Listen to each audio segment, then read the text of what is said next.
Ah, Angelo. You look like you've got the weight of the world on your shoulders. Maybe it would help to get it off your chest, hmm? Not that I want to force you, mind.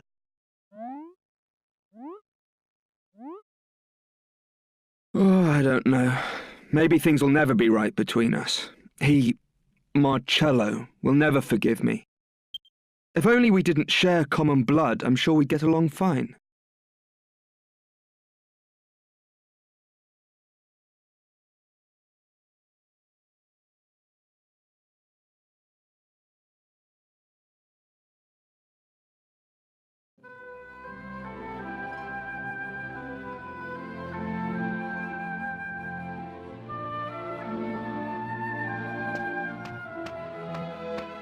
Abbot Francisco was always well known around these parts for his benevolence. He'd often take in children who had nowhere else to go. And I was one of them. My parents were well off, part of the aristocracy. But then they both died. All of a sudden, I was left with no family and no money. The Abbey was the only place I could go.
You're new here, aren't you?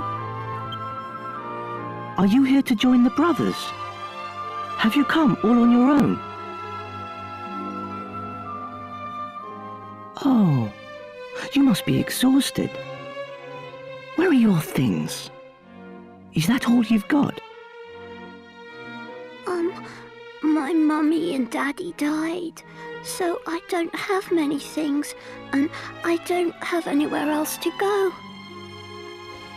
You sound a lot like me. But there's no need to worry. Abbot Francisco and all of us will be your family from now on. But... Let's go and find the abbot.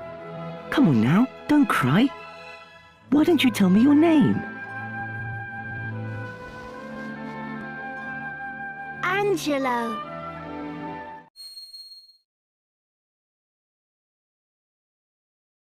You!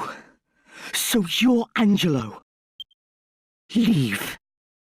I want you to leave. You... leave and never come back. I don't ever want to see you again. So you're intent on ruining this life for me as well, are you?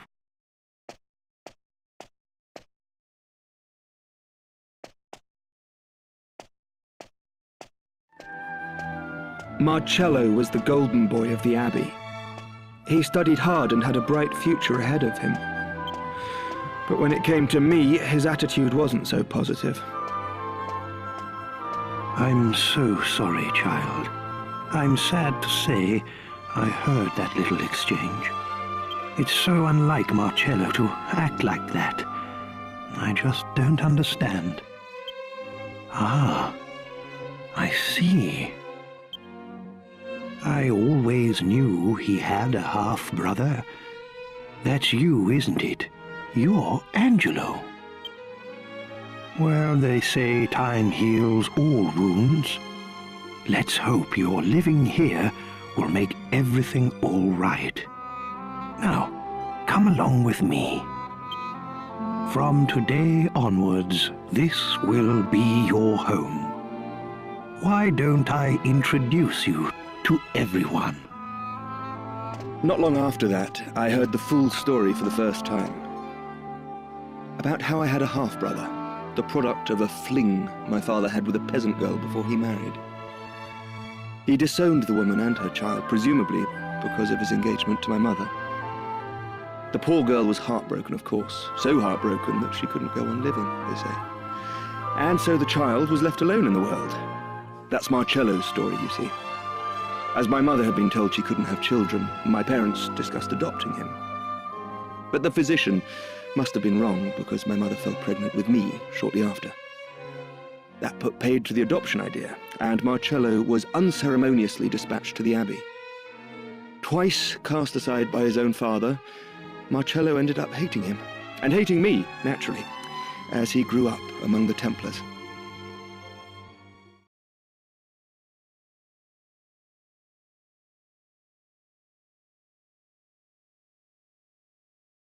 Quite a bombshell, don't you think?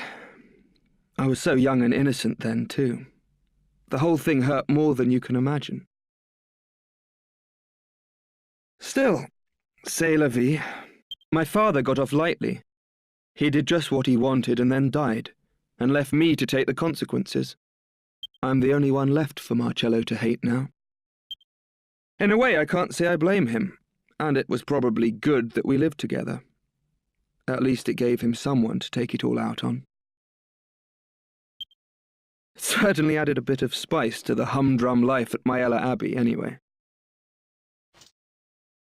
Angelo, I'm so... This story's gone on long enough. Look, it's nearly daybreak. Wait!